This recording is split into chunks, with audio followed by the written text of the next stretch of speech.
चलो बच्चों, जय हिंद टू ऑल। और आज का लेक्चर बच्चों हम देखते हैं इनटेक्स्ट क्वेश्चन है बच्चों 1.6 एनसीईआरटी का है बच्चों, जो कि सॉल्यूशन चैप्टर में बच्चों दिया हुआ है। ओके, और ये जो क्वेश्चंस है बच्चों ये किससे रिलेटेड है? हेनरी लॉ से रिलेटेड है। ओके, ध्यान से समझना। तो H2S comma a toxic gas with rotten egg like smell is use for the qualitative analysis. Okay, ये तो मैं स्टेटमेंट समझा दिया बच्चों कि इसमें हो क्या रहा है। ओके, यहाँ पे क्या है बच्चों? H2S है बच्चों, जो कि क्या है? टॉक्सिक गैस है। रोटेन एग लाइक क्या है बच्चों? इसका स्मेल है। Is use for the qualitative analysis.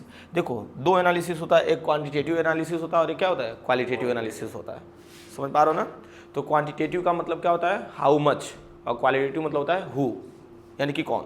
Okay, तो चलो आते हैं बच्चों टॉपिक पे नेक्स्ट। ठीक है ना? यहाँ पे if the solubility of H2S in water at STP is कितना दे रखा हुआ बच्चों? 0.195 स्मॉल m दे रखा हुआ है बच्चों। ठीक है, तो इसका मतलब जानते हो बच्चों क्या दे रखा हुआ है? ध्यान से समझना। ये यहाँ पे दे रखा हुआ है number of moles of H2S दे रखा हुआ है।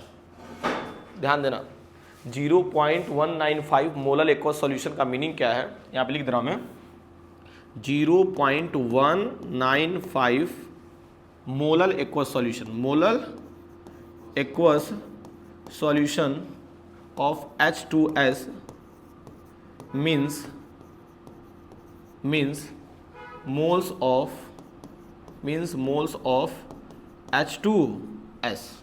means moles of H2S।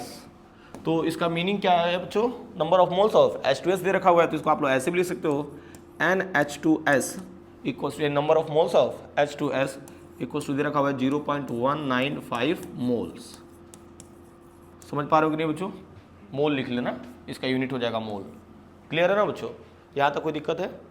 तो ये बताओ बच्चों, यहाँ पे लिख लेना 0.195 molar equal solution of H2S means moles of H2S is in, यहाँ पे इन लिख लेना, इन 1000 ग्राम ऑफ वाटर। और कुछ भी मेंशन नहीं है तो बच्चों वाटर का वेट कितना मानेंगे?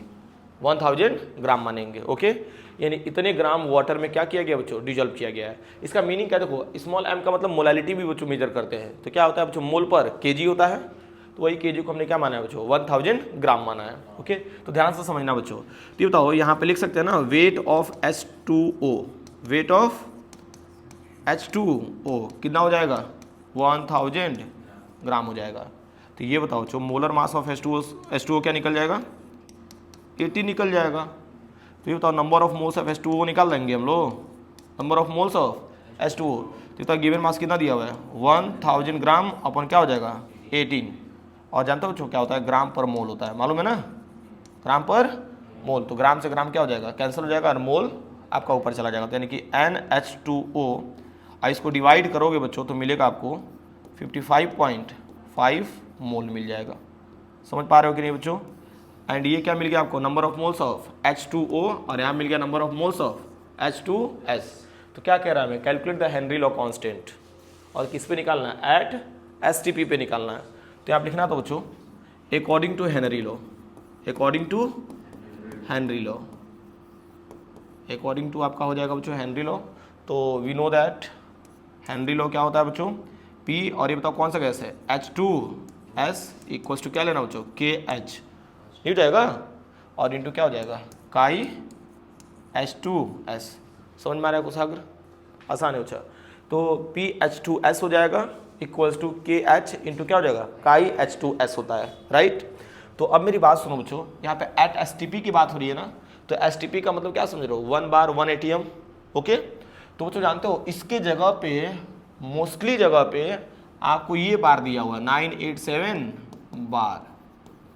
ठीक है ना? और बच्चे गूगल पे सर्च मारते हैं और कहते हैं अरे सर जी यहाँ तो 1 बार दिया हुआ है या 1 ATM दिया हुआ है। तो ये बताओ बच्चों, या तो अप्रॉक्स वही है, 0.987 बार जो दिख रहा है ना बच्चों, ये 1 के ही तो नियरली अबाउट है, इसी का इक्विवेलेंट बना दिया गया है। समझ पा रहे हो ना? तो बच्चे गूगल पे सर्च मारते देखते हैं अरे सर 1 बार है, ये तो आप लिखवा रहे हैं 0.987 बार, तो वो अप्रॉक्स में वैल्यू लिया जाता है बच्चों। ओके, 1। तो ये ध्यान देना। तो यहाँ पे PH2S जानते हो कितना दे रखा हुआ है? 0.987 बार, यहाँ पे बार लिख सकते हैं हम लोग, इक्वल्स टू यहाँ पे KH का डेटा हमको निकालना है। और ये बताओ जो यहाँ पे काई H2S की बात हो रही है ना, ये तो यूनिटलेस होता है, और इसका डेटा बच्चों देखो कैसे निकालेंगे हम लोग, ध्यान देना, ब्रैकेट बनाओ यहाँ पे, number of moles of H2S and नीचे क्या हो जाएगा, number of moles of H2S plus क्या हो जाएगा, number of moles of H2O। ये नहीं होएगा बच्चों, ध्यान देना। तो एक काम करो, 0.987 बार इक्वल्स टू यहाँ पे लेना बच्चों KH, ऐसे सॉल्व करते हैं। Number of moles of H2S कितना रखा हुआ है 0.195 और upon number of moles of H2S 0.195 plus यहाँ पे number of moles of H2O कितना रखा हुआ बच्चों 55.5। चलिए इसको ऐड करके बताइए तो कितना आ रहा नीचे का, देख लो बच्चों। अब काफ़ी न्यूमेरिकल आसान हो गया हमारा, ठीक है ना। अब बस आपको कैलकुलेशन करना है, ठीक है। अब देख लो कैसे सॉल्व करेंगे, इसका बताओ ना, एडिशन करके कितना आ रहा है, जल्दी बताओ, डू फास्ट। हाँ नहीं ऐसे तुक्का मत मारो, एग्जैक्टली बताओ ना। यहाँ पे आपका आ जाएगा 55.500,596 और यहाँ पे ये आ रहा है, राइट। तो चलो एक काम करते हैं, इसमें क्रॉस मल्टीप्लाई हो जाएगा ना, तो KH का अगर डेटा निकालते हो आप लोग तो 0.987 इंटू क्या हो जाएगा बच्चों 55.6। देखो 695 जो दिख रहा है बच्चों, इसको हम क्या मान सकते हैं 7 मान सकते हैं क्या, देखो ना 55.69 तो अप्रॉक्स क्या मान सकते हैं हम लोग 7 मान सकते हैं, और अपॉन हो जाएगा 0.195 हो जाएगा। अभी तो पॉइंट से पॉइंट बच्चों सेम डिजिट पे तो कैंसिल हो जाएगा, देखो ना भाई 3 डिजिट। तो यहाँ पे आप लोग अब इसके आगे कैलकुलेशन कर लेंगे बच्चों खुद से, 987 इंटू 55.7 और अपन क्या करना बच्चों 195 हो जाएगा।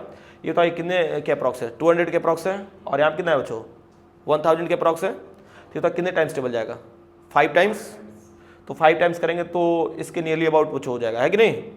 फिर जो भी आएगा डेटा बच्चों से मल्टीप्लाई करेंगे और उसको से एक्जैक्टली आपका क्या मिल जाएगा, आंसर मिल जाएगा, ठीक है ना। तो इतना बच्चों खुद से करके दिखाइए, ठीक है। KH अब कैलकुलेशन नॉर्मली करना है बच्चों, ओके, ऑल द बेस्ट।